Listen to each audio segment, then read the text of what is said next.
também nós vamos estar falando sobre o tema que é roteiro 2, né? Livre-arbítrio e responsabilidade. É um tema extraordinário, é um tema que nos faz uma reflexão, nos leva a uma reflexão imensa sobre a nossa vida, sobre nossas atitudes, né? E a nossa própria transformação. Eu começo perguntando como vocês entendem a lei de liberdade. O que vocês entendem de liberdade absoluta, se ela é restrita, enfim. Se vocês quiserem comentar, por favor, para a gente poder interagir. O que vocês entendem, compreendem sobre liberdade? A gente fala muito, né? Isso no nosso dia a dia, sobre liberdade. Como vocês entendem isso? Alguém gostaria de fazer um comentário?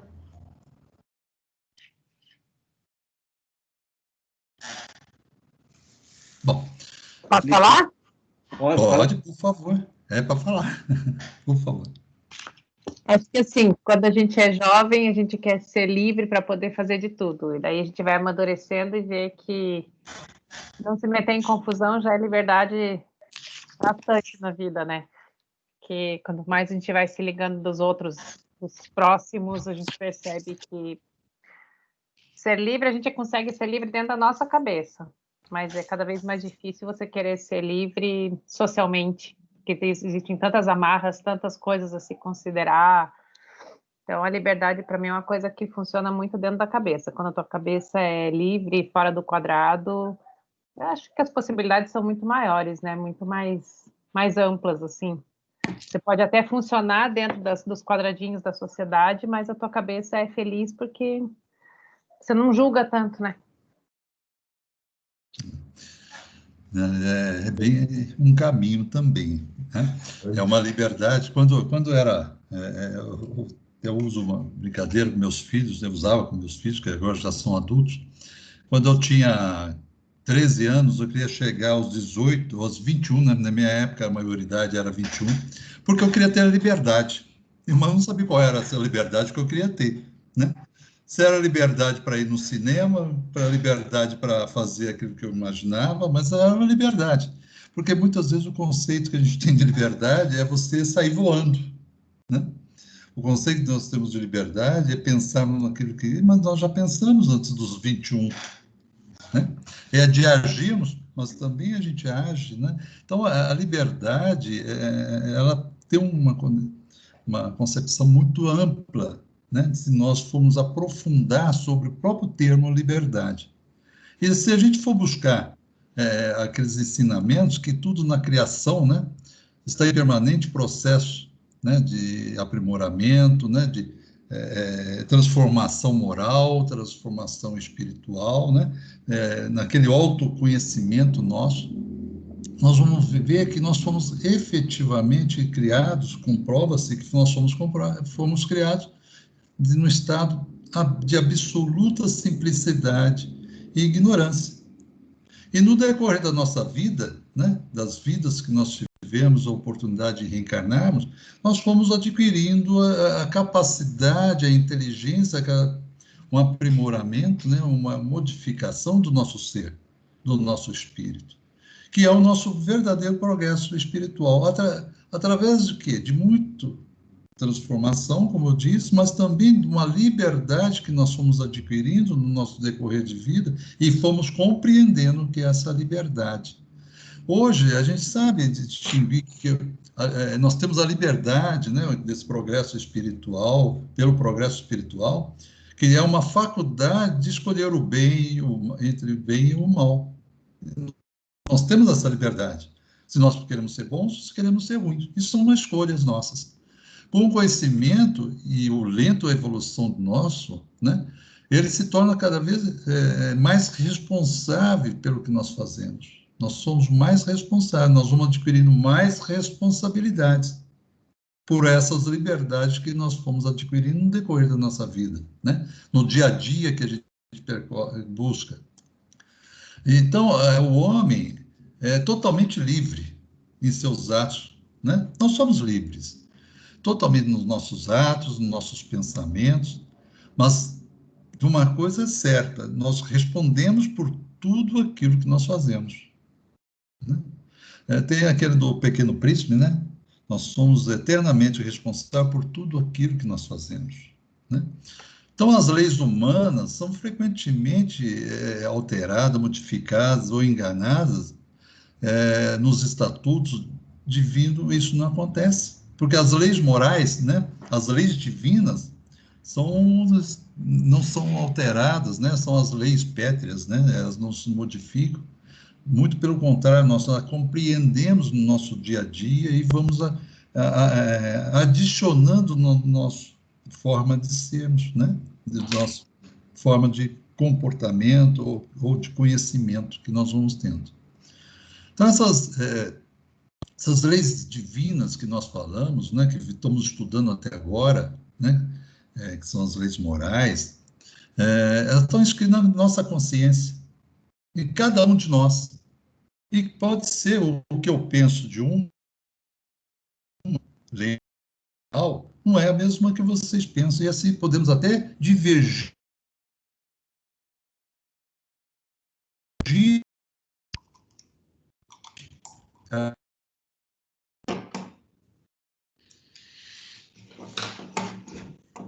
no nosso dia a dia. Então, cada um somos livres, todos nós somos livres, né?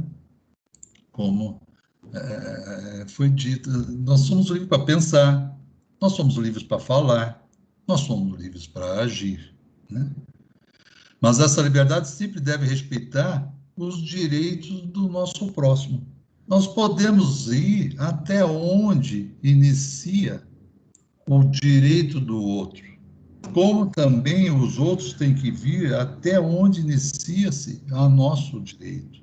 Então, nós adquirimos direitos e nós adquirimos também deveres, não é só direitos. Nós devemos, nossos direitos, nós bem sabemos. Nossos deveres também sabemos, né? E esses deveres, muitas vezes, nós devemos estar buscando, né, nesse aprimoramento nosso do dia a dia, né? Porque nós temos que cumprir as nossas metas, né? As nossas obrigações para com o próximo, nós devemos cumprir para conosco mesmo, no seio familiar, no seio social, enfim, no seio profissional. Então, todo esse movimento que nós falamos, né, que temos, é aquele movimento que nós chamamos de livre escolha, ou livre-arbítrio. Tanto se fala, né? O livre-arbítrio jamais deve causar sofrimento ou coerção para ninguém.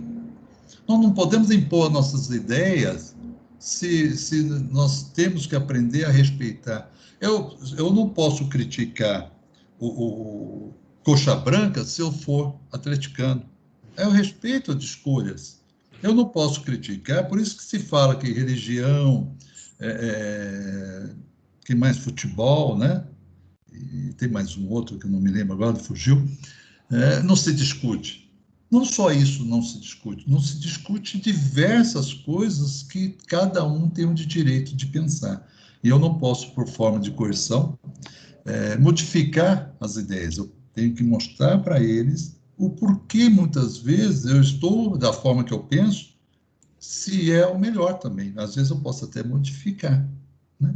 Então, essa interação, né, é o relacionamento entre o casal. A gente aprende na nossa vida, aprendemos a conquistar e aprendemos a ceder. Se for duas barras de ferros, né, que não querem, né, ceder, com certeza haverá choques. É o que normalmente acontece. Por que existem guerras no mundo? Por que existem brigas? Por que existem tantas coisas que acontecem que vão muito além daquilo que a gente imagina que poderia estar favorecendo a humanidade, ela está trabalhando contra uma humanidade. Por isso que é importante, extremamente, né, usarmos a nossa liberdade de forma com sabedoria, a fim de não nos tornarmos vítimas, né, de nossos equívocos. E quando o uso dessa liberdade interfere negativamente no nosso próximo, incorremos o quê? Com a falta perante as leis divinas. Então, a liberdade, eu pergunto, a liberdade é absoluta? Né? Volta a perguntar. Então, ela é absoluta ou é relativa? Somos totalmente livres para agir, para pensarmos? Nós vamos fazer o seguinte, nós vamos, se vocês me permitirem, vamos recorrer, antes de recorrermos ao Livro dos Espíritos, que nos dá tantas informações, né, tantos ensinamentos, eu tirei uma frase de Chico Xavier que eu acho sensacional, que eu procuro ela estar sempre presente na minha vida. Que ela diz assim: somos livres para decidir sobre os nossos atos, muito embora nos tornemos escravos de suas consequências. Nossos atos, a resposta, a ação e a reação. Então vamos ver o que nos livros dos Espíritos nos ensina sobre lei de liberdade. No capítulo 10, as perguntas 825, né, e vai até 872, mas hoje nós vamos abordar até a página 800, até a pergunta 850. Aí deixamos um pouquinho para a semana que vem, para nós estarmos falando também sobre os demais perguntas. Então, a primeira pergunta, no capítulo 10 da Lei de Liberdade, a primeira pergunta que Kardec faz, que é a pergunta 825, ele diz, sobre a liberdade natural. Haverá no mundo posições em que o homem possa jactar-se de gozar de absoluta liberdade? Quer dizer, ele faz uma pergunta se o homem pode vangloriar, né, se satisfazer de uma absoluta liberdade. A resposta dos livros espirituais é bem clara e curta. Não, porque todos precisais um dos outros.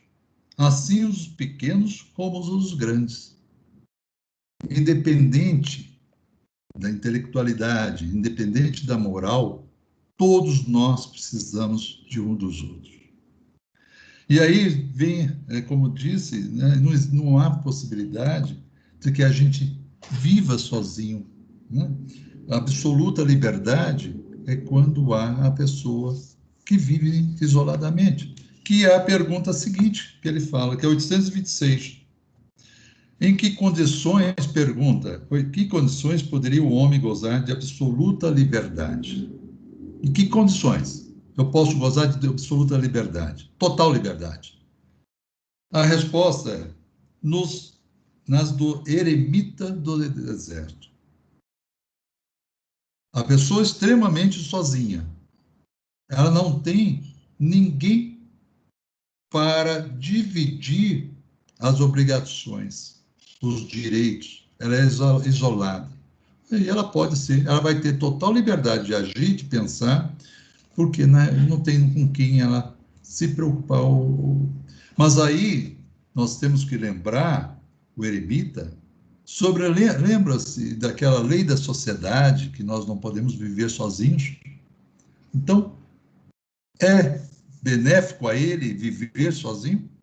A ele aprende algo a mais além do que ele sim. Ele não seria extremamente um egoísta, né? Que nós lemos, nós estudamos lá no livro, na lei de sociedade.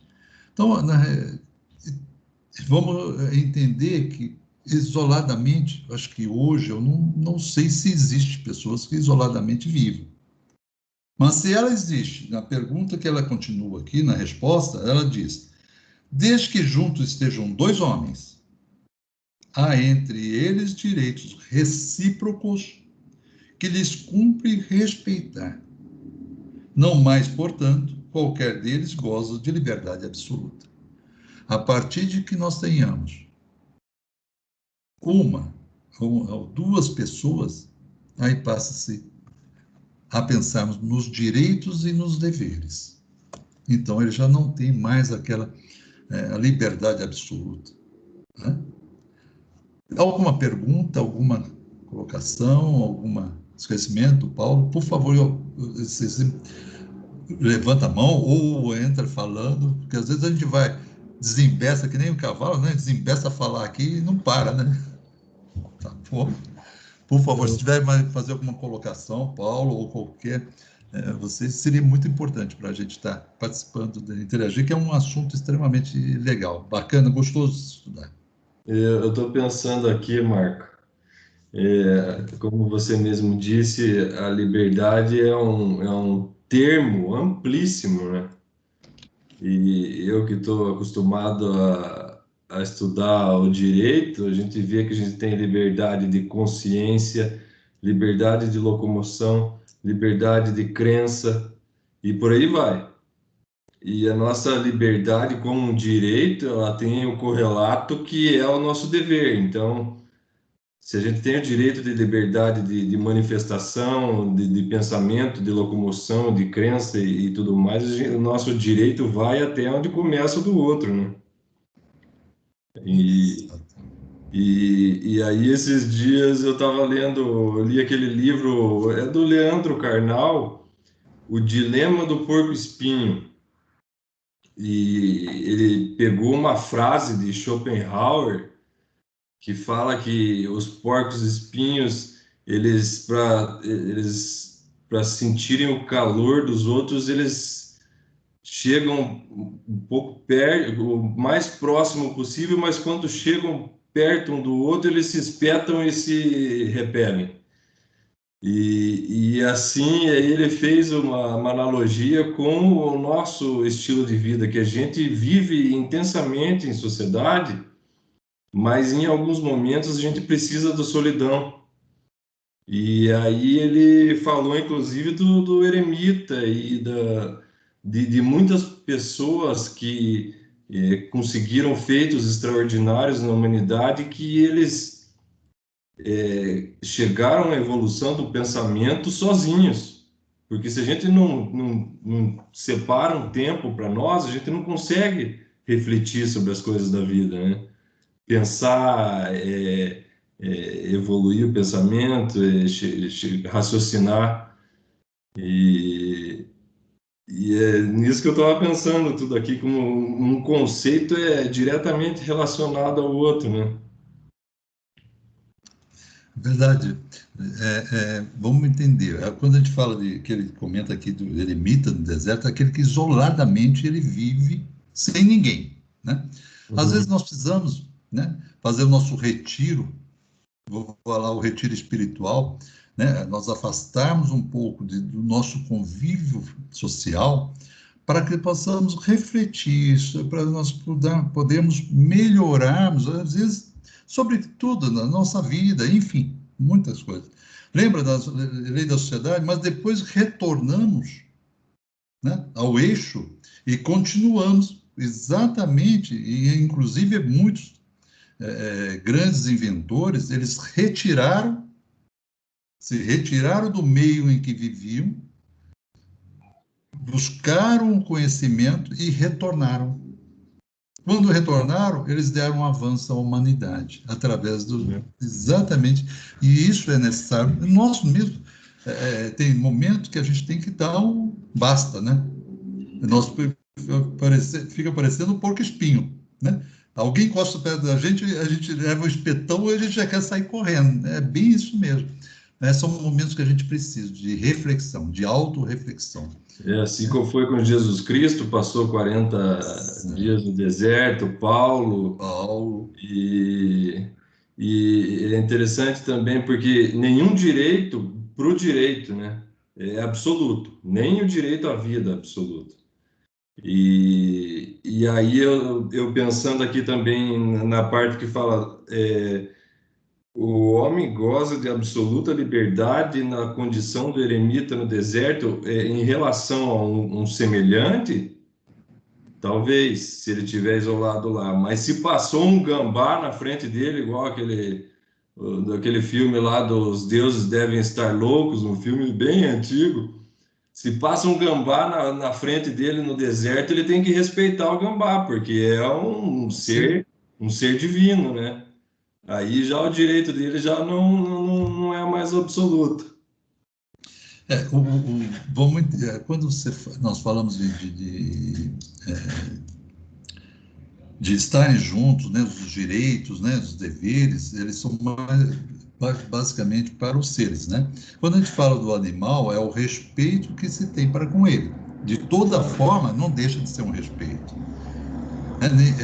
O homem é o único animal, né, que mata não por necessidade, mas sim por prazer. Não é isso? Nós tivemos o respeito pelo outro? Não. Infelizmente, não tivemos.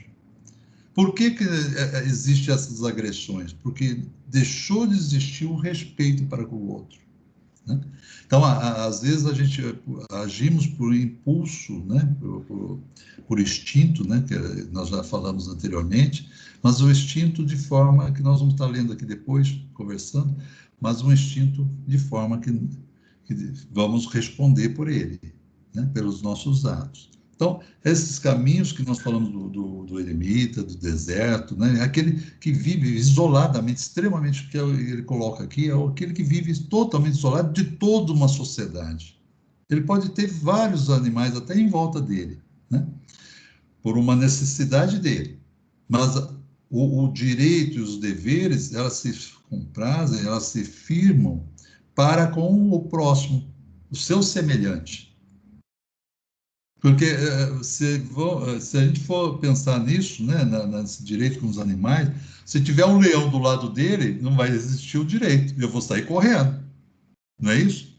Porque o leão vai atacar. Então, entre os animais, dessa forma, é de forma mais restritiva, né? Percebe? Alguma coisa? Paulo quer colocar alguma coisa? Não? Podemos ir em frente, Luiz? Pode? Mas o Eu queria direito... fazer um... Claro, por favor. Por favor. Oi, Oi. Sabrina. Tudo bem, Sabrina? Então, tudo bom, e você? Olha só, eu acho que, bom, todos os temas são extremamente interessantes, né? Mas essa questão da liberdade, hoje, no momento que nós estamos vivendo, essa questão da pandemia, aflorou demais em muitas pessoas, né? Então, muita gente confundiu a tal da liberdade com o individualismo, né? Então, a gente, até na questão do direito, né? Eu sempre aprendi com os meus pais que a minha liberdade e os meus direitos terminavam quando começava a liberdade dos direitos do meu próximo, né? Então, assim, eu ouvi muito durante esse tempo e ainda ouço pessoas que são contra o uso de máscara, por exemplo, ou que você não pode entrar grandes quantidades de pessoas em determinado lugar, dizendo o seguinte, mas e o meu direito de ir e vir? Eu quero, a Constituição me garante isso, né? Então, assim, eu sou legalista, né? Eu sou advogada, e aí eu sempre tento me manter à margem, assim, porque às vezes é difícil da gente ouvir determinadas coisas e se calar, né? Mas algumas pessoas nos provocam a participar da confusão. Você não acha que, né, que eu tô certa? Eu tenho liberdade de estar em tal lugar, eu não tenho obrigação de usar máscara. Então, assim, eu sempre fechava com a seguinte frase: os direitos coletivos estão acima dos direitos individuais. E eu acredito que isso não é só na nossa lei, não é só no nosso ordenamento jurídico, mas nessa questão espiritual também, a gente tem que olhar o coletivo primeiro, porque nós não somos seres individuais, vivendo uma experiência. A gente, claro, cada um tem a sua experiência, mas nós fazemos parte de um todo, né? Nós somos individuais no sentido de que cada um de nós é responsável pela sua própria evolução, certo? Mas a gente vive uma experiência coletiva, então a gente tem que respeitar o coletivo para que a gente seja respeitado na nossa individualidade. Então eu tenho essa visão assim com relação às questões de liberdade, né? Para mim se confunde muito com direitos. Eu acredito que os nossos direitos estão limitados aos direitos do nosso próximo e aos direitos do coletivo. É isso. Não, legal.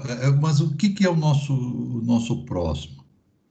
Não são aquelas pessoas que muitas vezes convivem ao nosso lado, de uma certa forma coletiva. Então, muitas vezes a gente confunde. Eu tenho a liberdade de usar ou não a máscara. Se eu não quiser usar, mas eu não estou respeitando aquele que está passando por mim.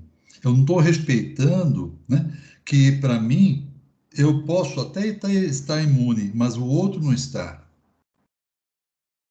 Então, esses conceitos é que a gente vai tendo nossos direitos e deveres que vão nos aprimorando, que vão nos modificando, e vai cada vez mais saber que realmente os direitos nossos, né, nossos direitos, eles terminam quando começa o teu. O meu direito termina quando começa o teu.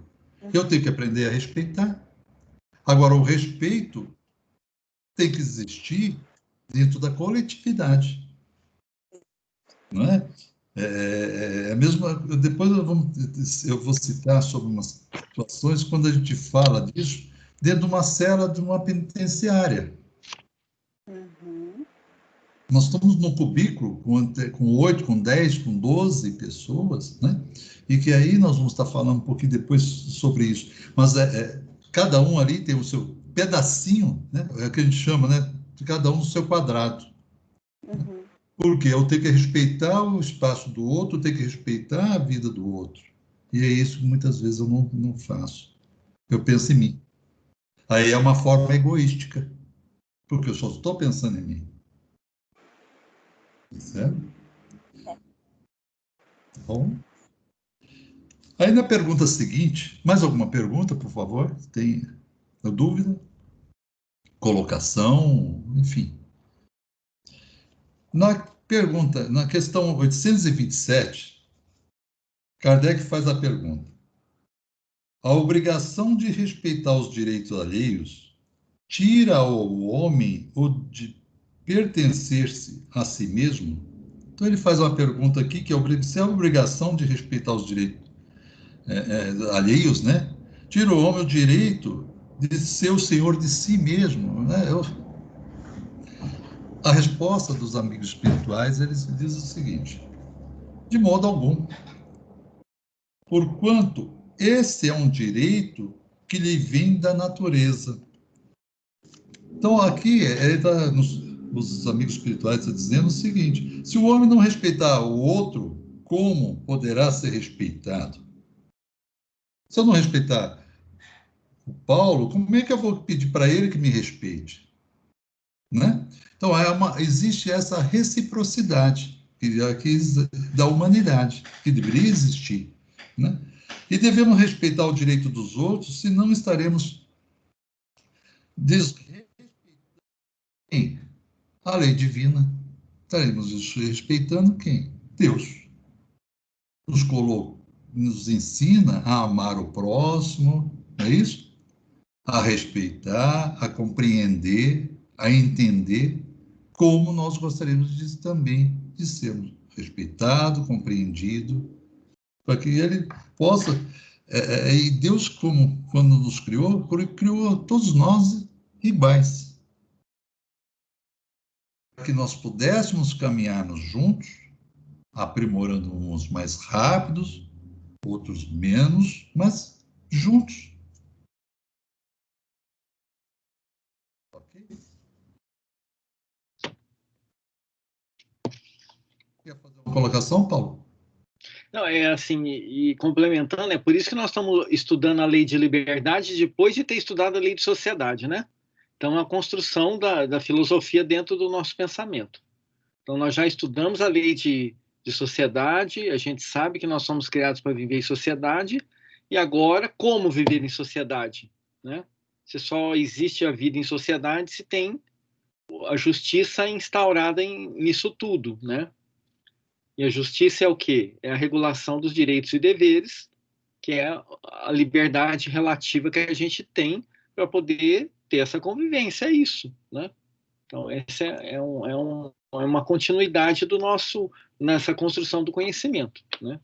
Da mesma forma que veio Moisés, que trouxe a lei de justiça, veio Jesus, trouxe a lei do amor, e agora a terceira revelação da doutrina espírita, que é a verdade em si, né? O conhecimento de tudo aquilo que a gente não conhecia, mais aprofundadamente. Então, a justiça, que é essa relação de relações entre as pessoas, a sociedade já tem noções dela há milênios atrás, né? porque senão a gente não conseguiria ter chegado onde a gente é hoje, né? E a gente ainda fica se debatendo, né? Então, é tudo um amadurecimento. Enquanto não tinha rede social, a gente não tinha como se interagir como a gente interage hoje. Então, as pessoas eram meio comedidas, né? Elas tinham só um círculo de amizade que era presencial, não era virtual. Abrir um círculo de amizade imenso, virtual, aí as pessoas começam a perder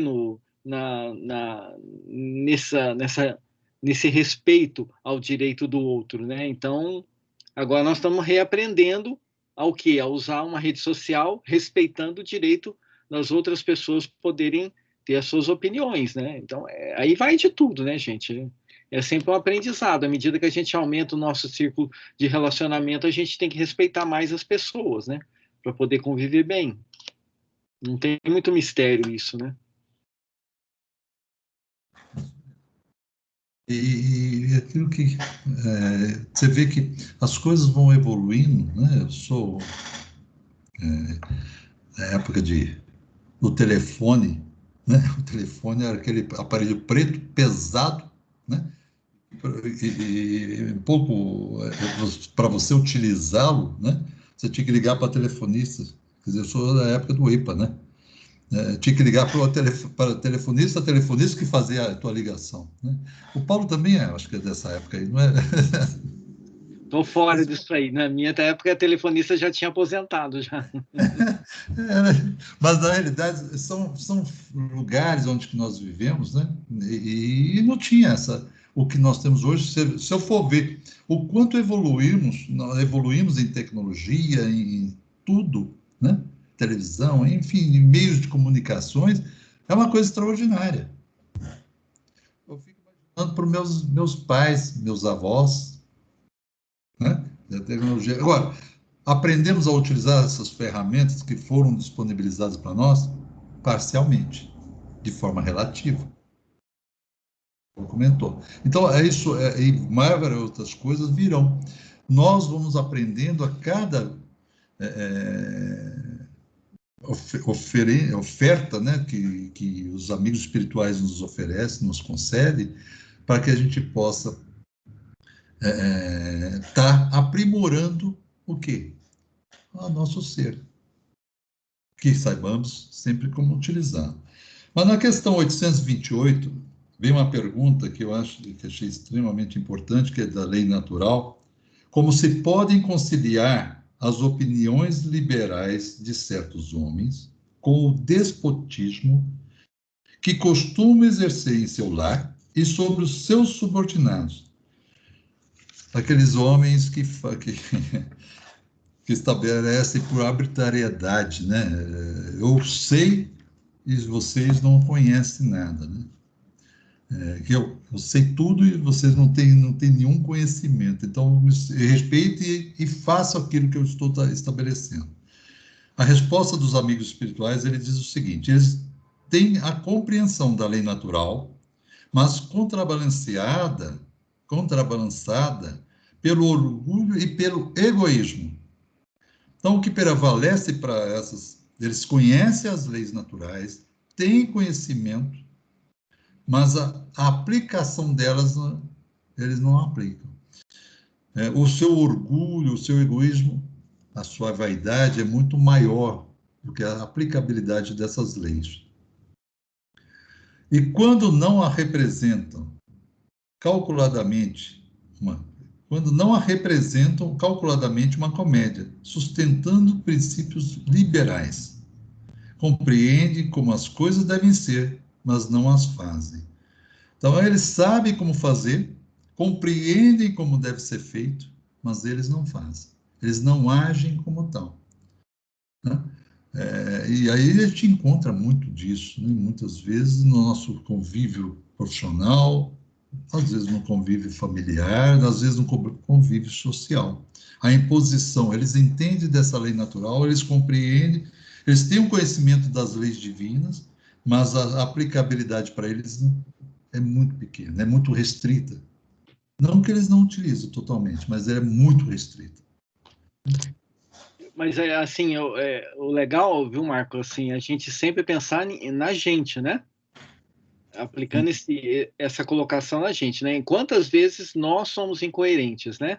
A gente prega a lei da liberdade, a gente sabe que tem que respeitar o direito do outro, aí a gente tem que olhar nas nossas relações em casa, nas relações de trabalho, em quais vezes a gente tem atitude despótica, né?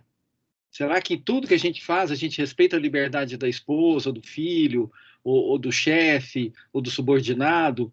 E aí, na hora que a gente chega aqui na reunião do Centro Espírita, a gente fala, né? A gente está estudando Kardec aqui, a gente fala, a liberdade é uma coisa primordial, o respeito ao semelhante. Então, nessa colocação é mais essa reflexão interna, né? Que ele traz para nós e faz a gente pensar sobre isso, porque se a gente está aqui nesse mundo de provas e expiações, com certeza, uma hora ou outra, a gente dá uma escorregada dessa, né? A gente prega a liberdade, principalmente quando é a nosso favor, né? E a gente sempre dá uma escorregada, pode anotar. Então, aí a tarefa de casa é agora, né? Vou anotar quais vezes eu dou uma escorregada e estou cerceando a liberdade que eu teria que respeitar, né? E é isso que ele está falando, né? Essa pergunta foi mais para provocar isso, né? Em que momento que a gente assume uma máscara de liberdade, mas que lá no íntimo a gente ainda é déspota, né? E trazer isso para nossa análise, né? Ninguém precisa responder nada aqui, na verdade, né? Vamos levar para o travesseiro isso e vamos analisar, né? Em que momento que a gente está fazendo esse tipo de coisa, né? Que a gente faz, né? A gente pode até não ver, não perceber, mas que a gente faz, a gente faz. Que eu estava considerando o grupo como perfeito, Paulo. Então, a gente não comete esses erros mais. Isso já foi coisa do passado. Então, bonzinho aqui, né? Se eu for pegar meu caderninho, que é das virtudes e dos defeitos, né, que a gente comete no nosso dia a dia, eu vejo lá, acho que uma linha de virtude. E o caderno inteiro de defeitos. Então, está bem equilibrado o caderno. E o caderno é de 500 folhas. Então, a gente percebe que é uma coisa assim, bem equilibrada para nós, a cada momento, a gente refletir. Com certeza, isso é uma verdade. A gente vê, muitas vezes, essa arbitrariedade, não sei se com vocês, mas eu vejo, né, comigo, muitas vezes com meus filhos, né? Às vezes de uma imposição de que tem que ser assim, tem que ser assado, enfim. Eu era pior, né? Hoje eu sou um pouco mais maleável. Eles me conseguem convencer, né, com mais facilidade, ou então eu passei a respeitar mais os direitos deles. Mas é o nosso dia a dia. Eu acho que tudo isso que nós estamos falando aqui, e Kardec nos traz isso, a reflexão, porque nós estamos estudando porque ainda nós não aprendemos a exercer esses ensinamentos. Por isso que estamos aqui em grupo estudando, porque um possa ajudar o outro a entender, a compreender e a modificar, a fazer essa transformação que tanto nós necessitamos, nossa transformação interior, né? Alguma pergunta? Aqui? Podemos ir para frente? Nessa 828A, ser-lhes-ão na outra vida, levados em conta os princípios que professaram neste mundo, né? Esses princípios são as leis divinas, né? A resposta é: quanto mais inteligência tem um homem para compreender um princípio, que são essas leis divinas, tanto menos excusáveis, quer dizer, menos desculpável é o de não aplicar a si mesmo. Acabamos de falar isso, né? Quanto mais estudamos, quanto mais entendemos, mais compreendemos, menos a gente tem a oportunidade de falar, pô, eu desconhecia, porque eu sei. Por que eu não aplico? Por que eu não faço? Para nós mesmos. Em verdade vos digo que o homem simples, porém sincero, está mais adiantado no caminho de Deus do que um que pretenda parecer o que não é. É o que o Paulo comentou agora e nós vamos vir a complementar. Então, nós temos que olhar para aquele self, né, que nós temos que fazer, uma self interior. Nós temos que buscar dentro de nós essa transformação, essas leis divinas que nós conhecemos. Podemos não conhecer todas, né? Como deveríamos conhecer, mas com certeza aquelas que nós conhecemos é que nós devemos estar aplicando, porque não é concebível mais a gente tropeçar e errar, né? Errar, nós vamos continuar, quando a gente já tem um conhecimento. Alguma pergunta? Então, vamos entrar no 829, que é a escravidão. Agora o bicho pega, né? Escravidão é o que nós vamos estar discutindo agora. Na 829, haverá homens que estejam por natureza destinados a ser propriedade de outros homens. Olha. É só atentar, né, Marco? É 1857, né? A escravatura foi abolida no Brasil em 1888, né? Exatamente. Então tinha muito país ainda escravocrata vigente, reconhecido por lei nessa época aí, né? Ainda por lei, sim. Assim. Então ele deixa a pergunta é objetiva. Então, o que eles respondem? É contrária à lei de Deus. Toda sujeição absoluta de um homem a outro homem.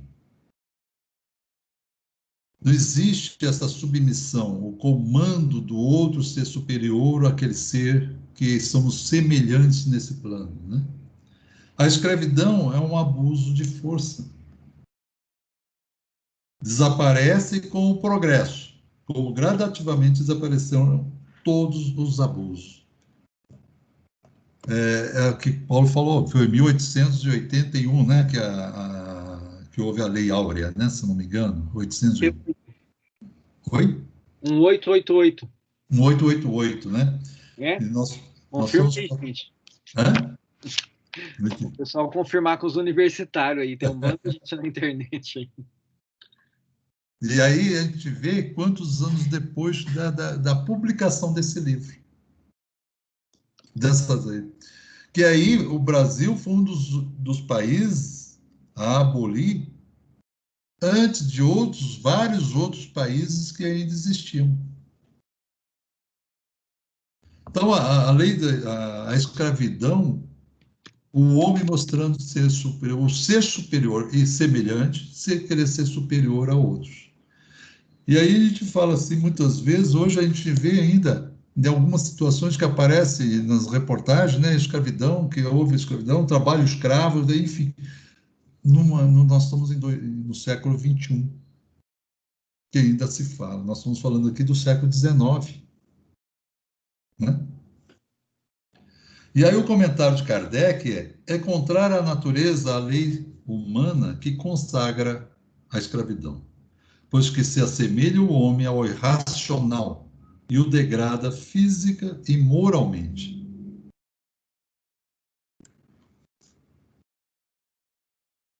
Alguma pergunta sobre isso? Marco, eu não tenho uma pergunta, mas só um comentário adicional. Esses dias eu estava ouvindo alguma palestra sobre a igualdade racial e semana passada, especialmente, foi uma semana que muito se discutiu esse assunto. Aonde eu li alguma coisa, vinha à tona o assunto. E em algum momento disseram que o Brasil foi um dos países que mais insistiram na escravidão. Chega a quase 400 anos de escravidão no nosso país. Se vocês souberem mais sobre isso, me corrijam, por favor, se eu estiver errado. E aí, em virtude disso, a escravidão aqui, que é a origem das cotas raciais hoje, uma tentativa de restabelecimento daquelas pessoas que foram subjugadas por muitos anos para dar a ela condições de se equipararem às outras, né? E aí tem a lei de igualdade racial que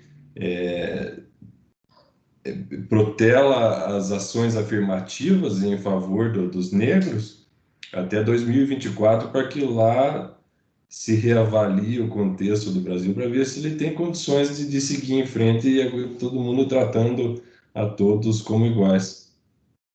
Verdade. Luiz, eu posso até comentar o seguinte, né? Precisaria dessas leis se nós já estivéssemos caminhando nosso crescimento espiritual, a nossa transformação. Se as leis existem, é porque ainda, né, os seres que vivem no plano, na humanidade, necessitam dessas leis. Se nós somos iguais, né, independente de raça, credo, cor, enfim, seja ela qual for, que está lá na nossa Constituição, já existe isso, já está estabelecendo lá. Para que precisamos complementar com leis, né? Então, o que ainda precisamos, vai chegar um momento que essas leis não existirão mais. Porque nós vamos ver aquele que está ao nosso lado, né? Não como cor, mas como um irmão. Aquele que, semelhante a nós, erra como nós e acerta como nós. Né? É o aprimoramento que a gente vai exercendo nas leis que regem cada país. Possivelmente, não existem essas distinções em alguns países da Europa, né? Mas existem distinções em outros países ainda que diferenciam entre as cores, entre os seres. Mas vai chegar. Nós chegaremos um dia que nada disso haverá mais no nosso plano, né? No nosso planeta e na nossa terra, né? Nosso Brasil.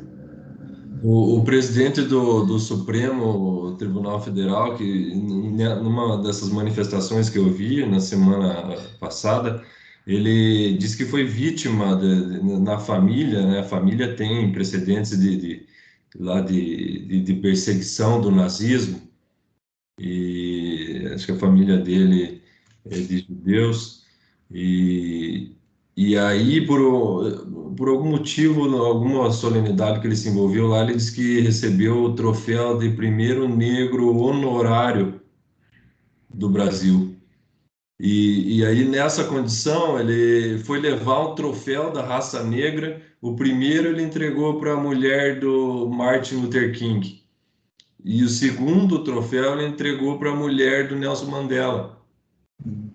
E a mulher do Martin Luther King falou para ele que as pessoas não podem se esquecer de que embaixo dessa pele negra aqui que eu tenho e dessa pele branca que você aí tem, corre um sangue que é da mesma cor.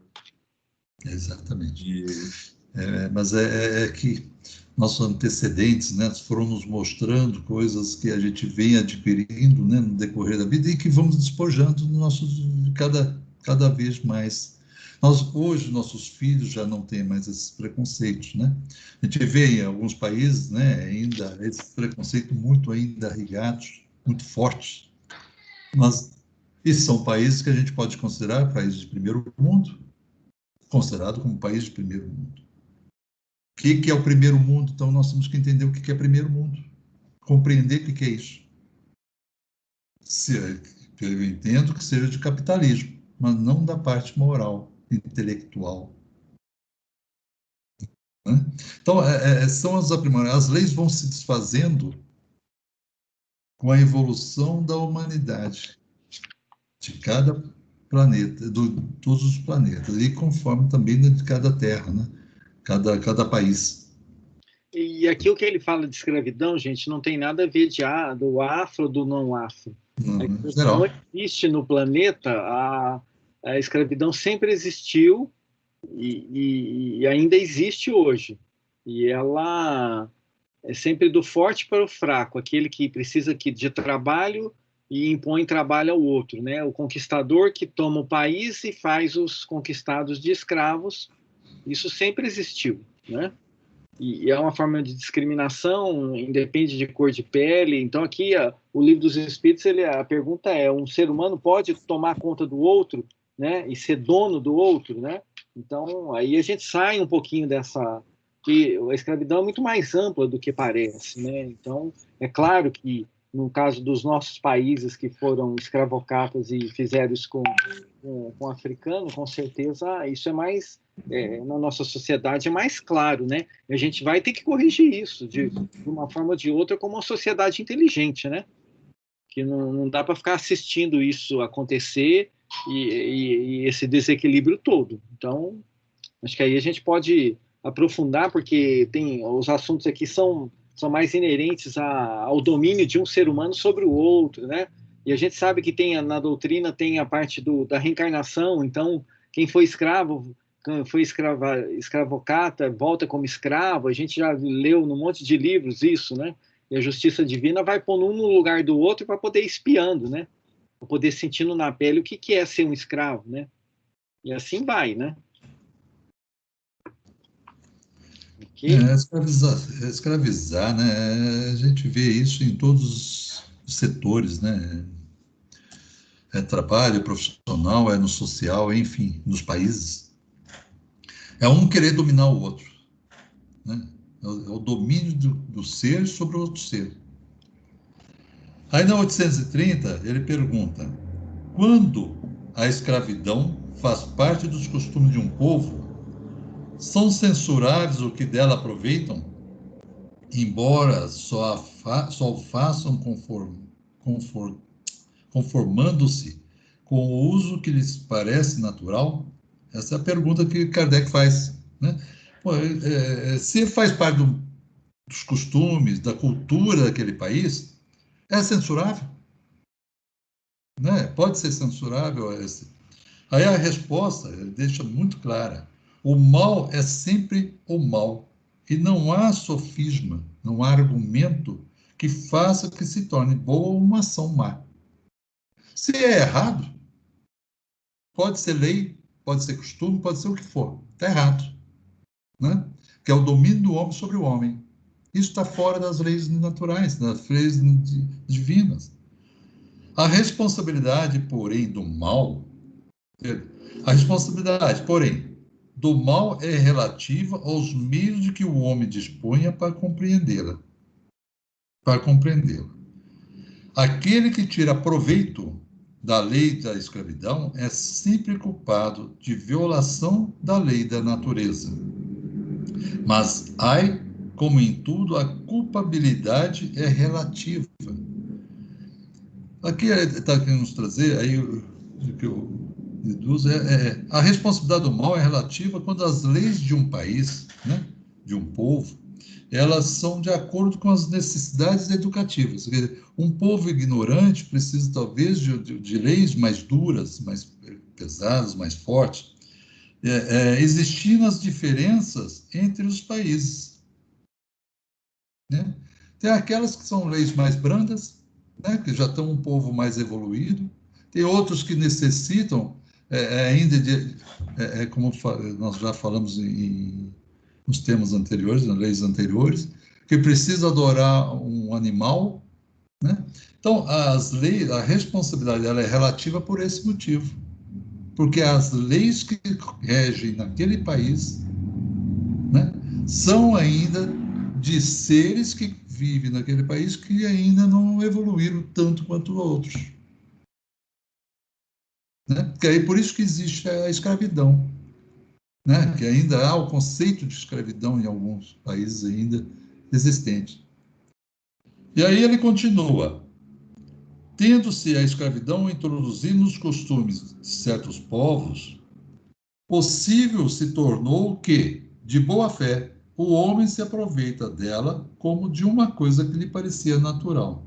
Então, o homem pode praticá-la de boa fé como se fosse uma coisa natural, mas não é. A lei divina diz que o homem não escraviza o homem. Entretanto, desde que mais desenvolvida e, sobretudo, esclarecida pelas luzes do cristianismo, sua razão lhe mostrou que o escravo era o seu igual perante Deus. Nenhuma desculpa mais ele tem. A partir do momento que nesse país onde que escraviza ainda os costumes, existe da escravatura. O homem, lá morador, ele tem conhecimento das leis divinas, tem um conhecimento do cristianismo, e ainda exerce, né, a escravatura, a escravidão, ele vai ser responsabilizado por isso. A partir do momento que a gente passa a ter o conhecimento das leis divinas, nós não podemos mais declarar a ignorância. Nós temos que cumpri-la. A ignorância deixa de existir. Então, você já sabe que não é certo escravizar. Né? Ok? Na pergunta 831, a desigualdade natural das aptidões não coloca certas raças humanas sobre a dependência das raças mais inteligentes, aquilo que nós comentamos lá atrás, né? Dessa pergunta.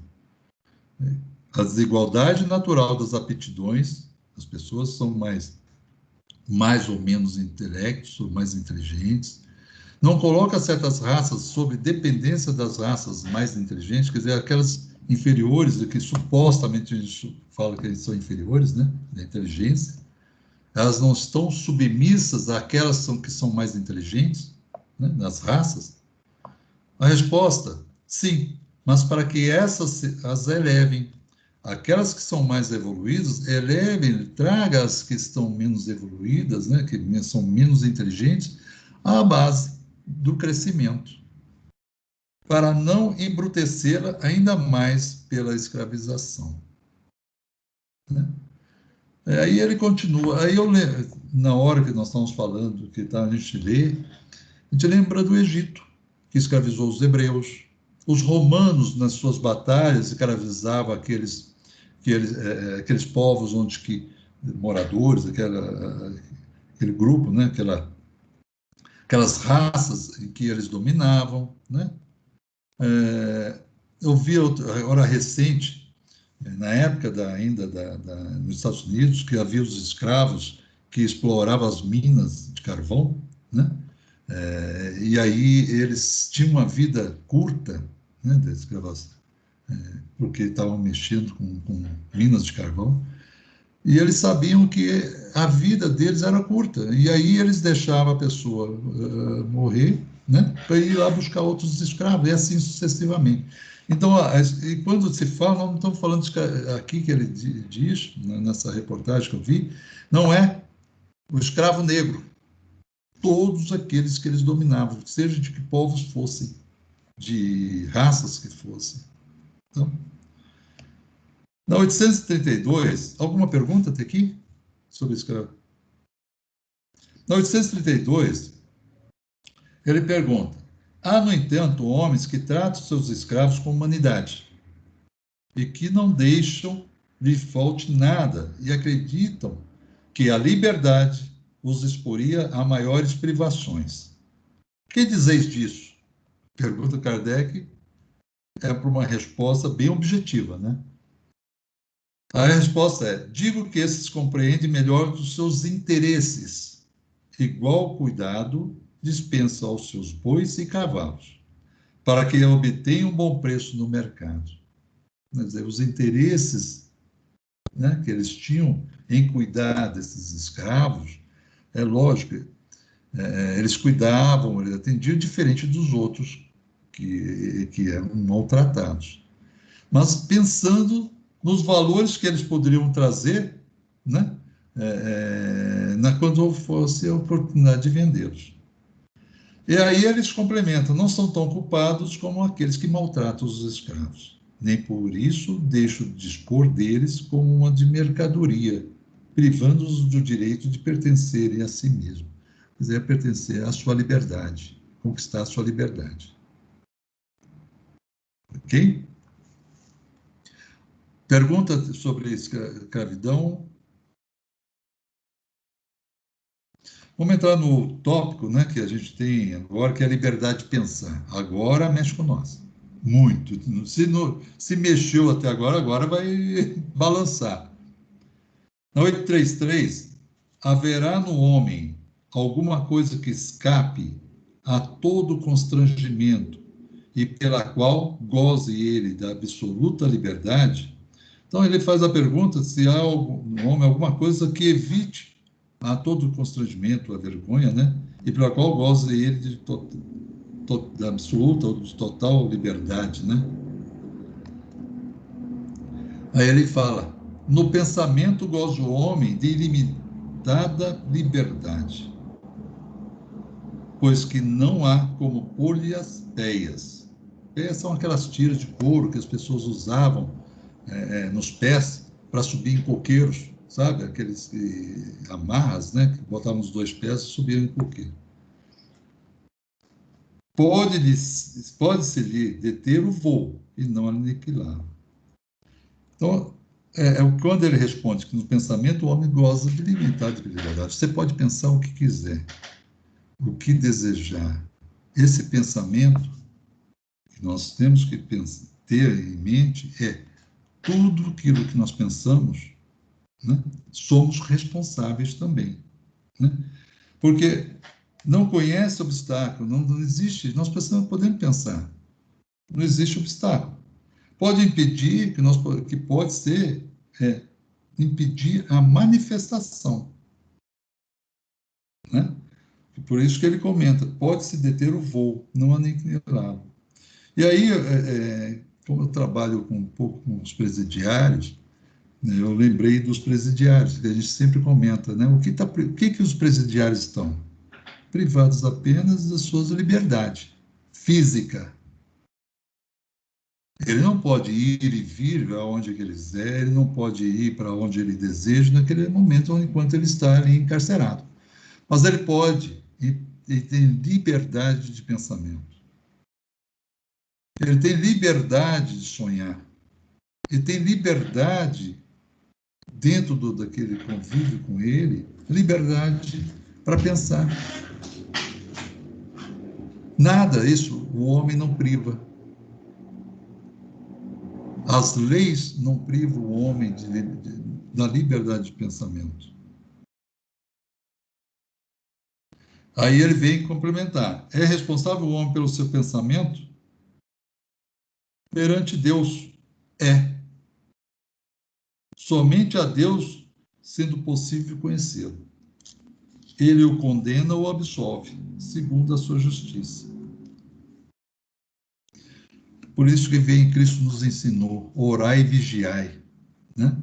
Vigiai o quê? Os nossos pensamentos, as nossas condutas, a nossa forma de agir, para que a gente possa nos transformarmos na nossa moral, na nossa intelectual. É o nosso interiorização, é o nosso autoconhecimento, certo? Tem dúvidas sobre liberdade de pensar? Não sei se o Paulo quer complementar alguma coisa mais. Alguém quer fazer alguma pergunta? Vocês têm a liberdade de pensar? Todos têm? Tem, né? Mas a gente tem que cuidar dos nossos pensamentos, né? Para que eles não vaguem demais. Porque a responsabilidade do homem é pelo seu pensamento. Só Deus que vai ter o conhecimento. Por isso que a gente às vezes comenta, né? Que no WhatsApp a pessoa escreve e depois ela apaga. Aí vê aquela mensagem, né? Deus sabe o que você escreveu. É bem isso mesmo. Deus sabe o que nós pensamos. Vocês não sabem o que eu estou pensando, mas Deus sabe o que eu estou pensando. Né? E aí é o julgamento dele de condenar ou absolver o que eu pensei. Né? Vamos entrar na liberdade de consciência? Ok? Na 835, diz o seguinte: será a liberdade de consciência uma consequência da de pensar? Será a liberdade de consciência uma consequência da de pensar? A resposta nos traz: a consciência é um pensamento íntimo. Ele é só seu, ele está dentro de você. que pertence ao homem, como todos os outros pensamentos. Né? Se nós temos essa liberdade de pensamento íntimo, né? Uma consciência, é o que está no nosso íntimo, na nossa forma de entender sobre as leis divinas. Ele está lá dentro de nós. E aí ele pertence só a nós mesmos.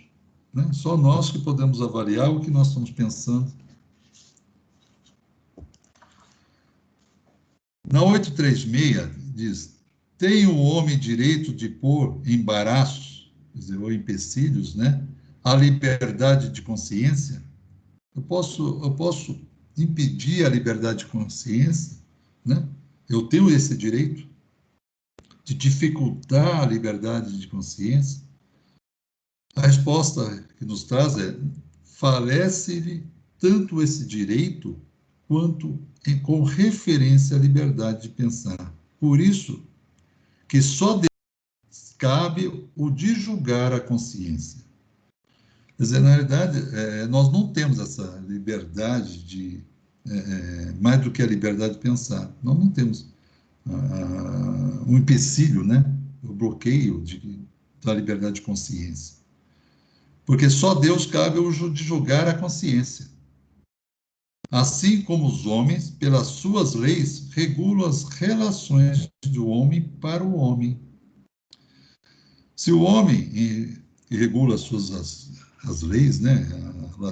Assim como os homens regulam, e nós temos as leis que nós comentamos agora, né?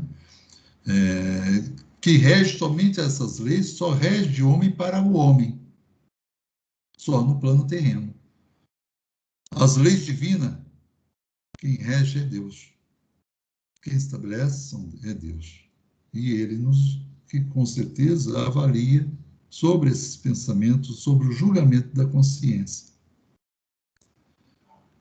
E Deus, na lei da natureza, regula as relações entre Ele e o homem.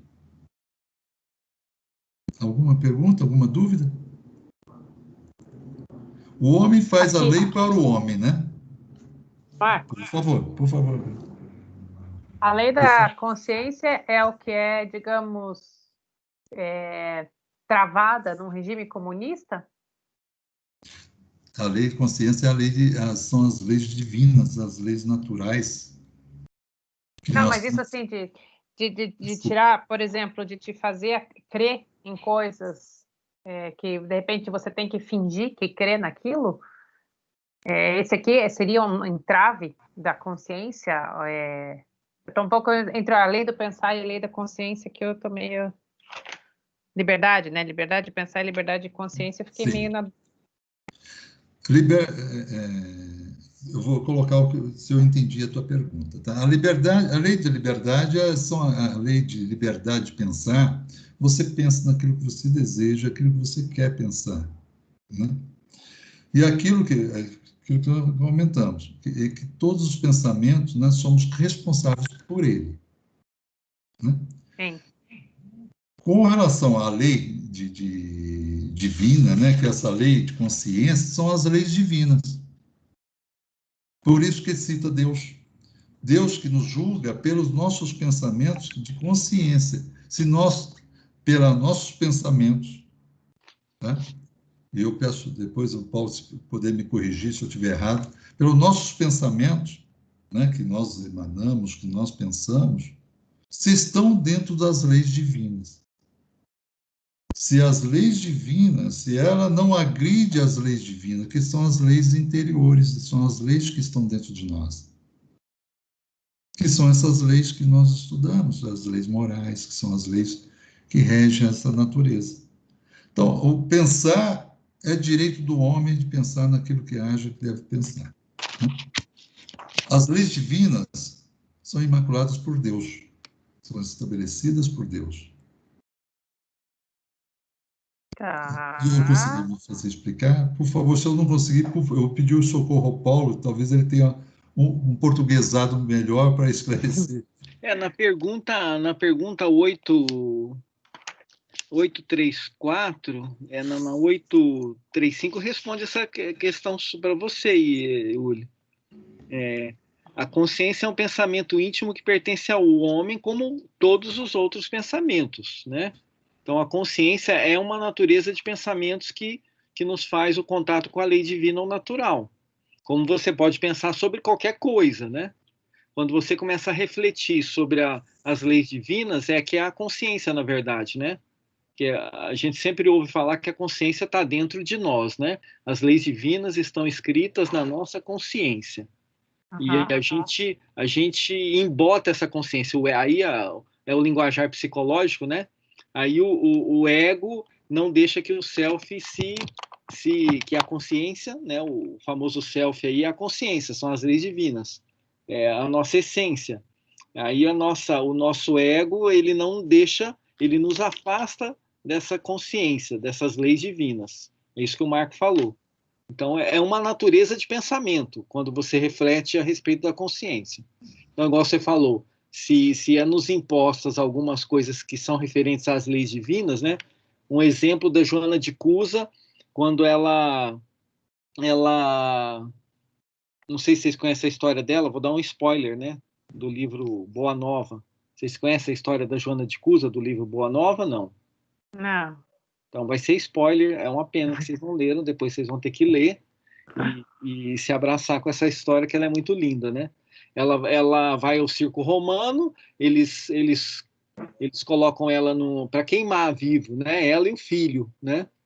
Aí eles encharcam lá o lugar onde ela vai ser queimada, com toda aquela plateia, né? E o soldado romano fala assim: negue ao Cristo, né? Negue a Jesus, que aí você vai ser salva, né?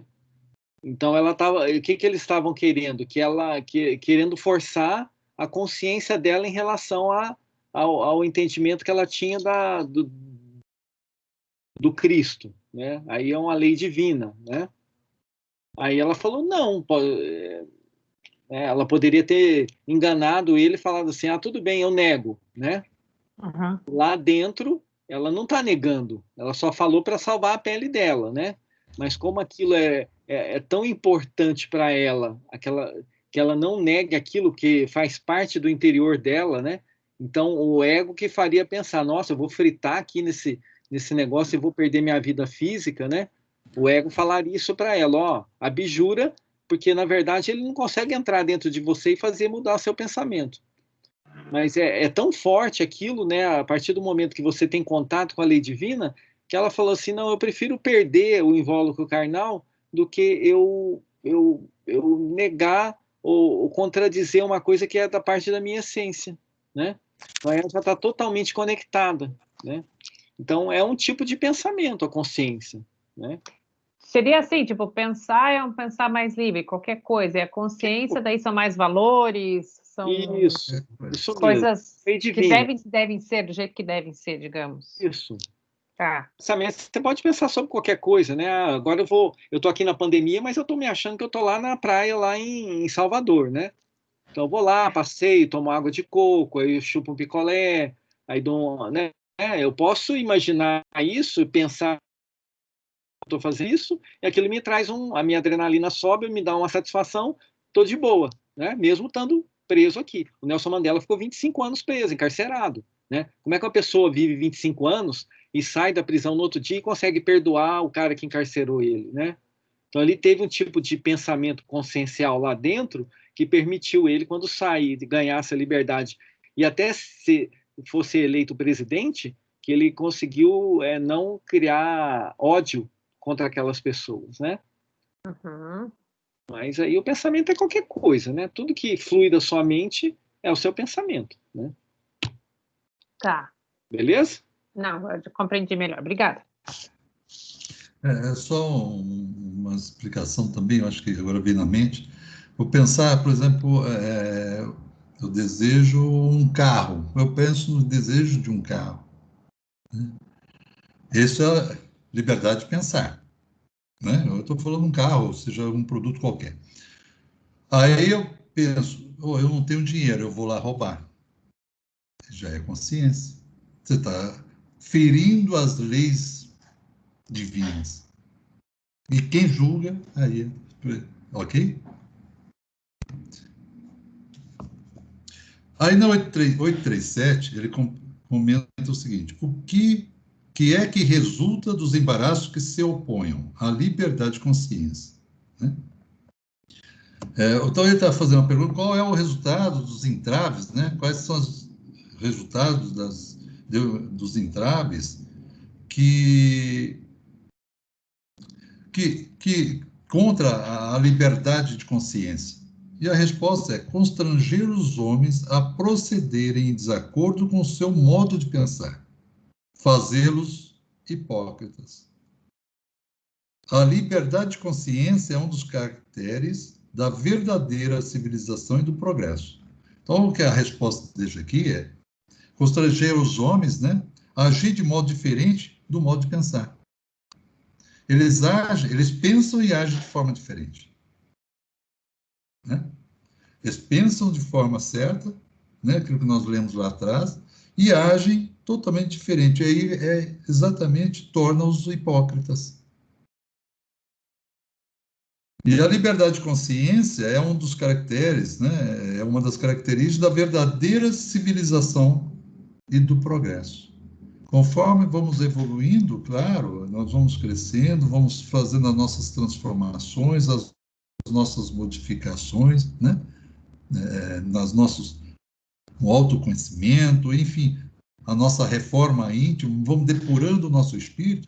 Esse processo de transformação, de constranger os homens a proceder, vai deixando, porque a gente passa a ser forma natural, as nossas atitudes, os nossos pensamentos.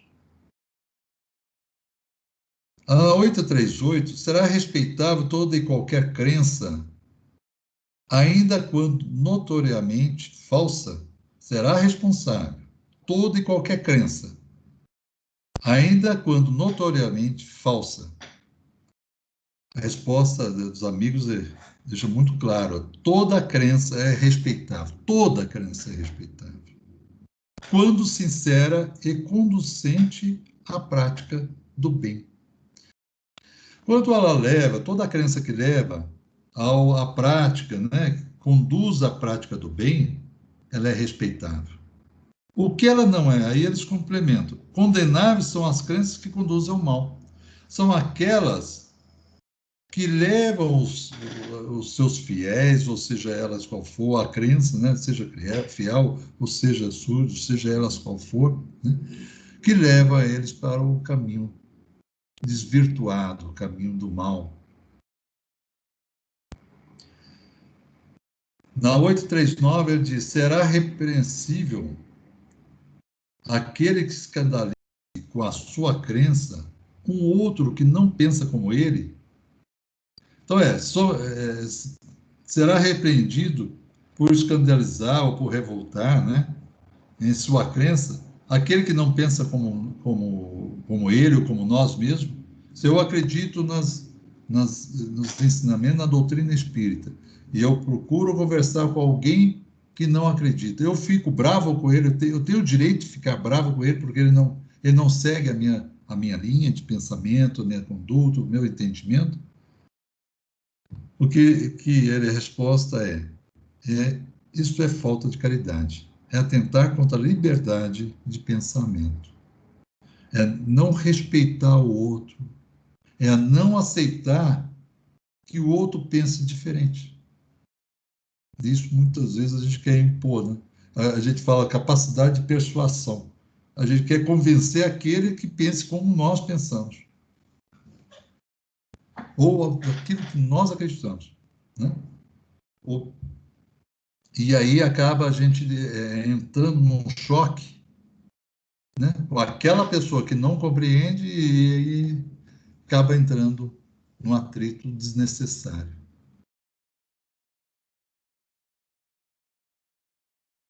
No 840, será atentar contra a liberdade de consciência, por óbvio, as crenças capazes de causar perturbações à sociedade, será atentar contra a liberdade de consciência, por obstáculo, ou as crenças capazes de causar perturbações a sociedade. A resposta podem reprimir-se os atos, mas a crença é íntima e é inacessível. Você pode reprimir, você pode bloquear as crenças que venham causar perturbações na sociedade. Você pode até fazer um bloqueio, inibir um monte de coisa, mas ela é de cada ser, ela está no interior de cada um. Você não consegue, ela é íntima, a crença é íntima, ela está dentro de cada ser, de cada um deles. E você não tem é inacessível, você não consegue tirar dele, né? Por mais que você mostre, muitas vezes, que aquela crença está levando, mas ele não acredita. Ele crê, ele continua crendo. Né? Quer comentar uma coisa, Paulo? Não, é interessante isso porque não adianta, né? Vamos lá, a pessoa é racista, ela se acha melhor do que os outros, né? Então ela tem dentro do pensamento dela, na crença dela, no entendimento dela, que ela é superior, né? E isso, esse movimento de superioridade, vamos lembrar, né, de qualquer movimento de superioridade racial aí que causou um monte de dano. Vamos lembrar do nazismo, por exemplo, né? É um exemplo, tá, gente? Você pode combater o nazismo como ele foi combatido, mas se entrar dentro da cabeça de uma pessoa que ela acha que ela é ariana, que ela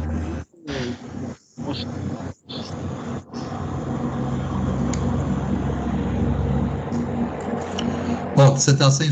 tem voz. Oi? Agora tá. Apresentou a voz. Então, assim, quando ela... Então, não tem como, né, você entrar dentro da cabeça, mas você tem que combater, né? Se você deixar, nessa humanidade tivesse deixado o Hitler tomar conta do planeta, a gente viria em que situação que a gente teria ficado, né?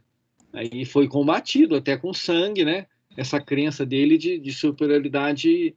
E a mesma coisa do racismo, que está impregnado aí nas pessoas, né? Então você vai criar a lei antirracista, você vai dar oportunidade, vai dar a cota para tentar tirar o desequilíbrio que aconteceu por conta de todo esse processo, mas você não tem como entrar dentro da pessoa e falar assim, ó, esse cara é seu irmão.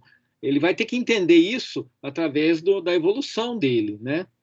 Você não consegue entrar dentro da cachola dele lá e mexer nos bits que tem lá dentro. Ele vai ter que ter contato com a lei divina, ele vai ter que fazer as experiências dele em outros corpos, ele vai demandar, sei lá, 1, 2, 3, 4, 5 encarnações, né? E a gente não tem que odiar ele porque ele é racista, né? A gente tem que ter a oportunidade que a gente tiver de mostrar a ele através de atos, né? Não é ficar tagarelando na orelha dele alguma coisa, né? É a gente ter uma posição de tratar o nosso próximo independente de raça, e aí ele vê isso e vê que pode fazer sentido, né?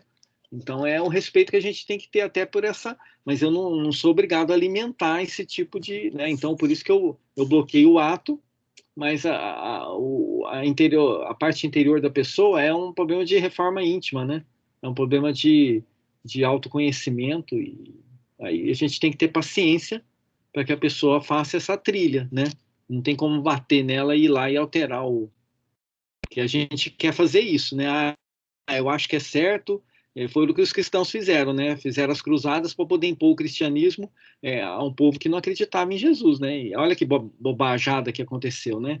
A gente sofre disso até hoje, e os cristãos são os que menos seguem o Cristo, né? Na verdade. É o caso da Inquisição, né? E aí tem N exemplos, né? A Inquisição. E o caso da escravidão que nós falamos aqui agora também, né? Quando foi abolida a escravidão, né? Para aqueles senhores ainda, eles não acreditavam nisso. Mas chegou o nosso horário, né, Paulo? Acho que agora nós vamos parar. Paramos no 840, e é bom, se puderem dar uma lida, né? E a gente poder estar discutindo, batendo papo, essas ideias, essas colocações que vocês põem, torna-se, com certeza, o estudo muito mais rico. Né? A gente continua, né, a partir daqui na semana que vem. Isso, com certeza. O mesmo. Perfeito. Então, pessoal, vamos fazer a nossa oração, né? Então, vamos aproveitar esse momento agora, bem gostoso, né? da nossa reunião, agradecendo aí a todos, né, que puderam aqui conosco estar compartilhando.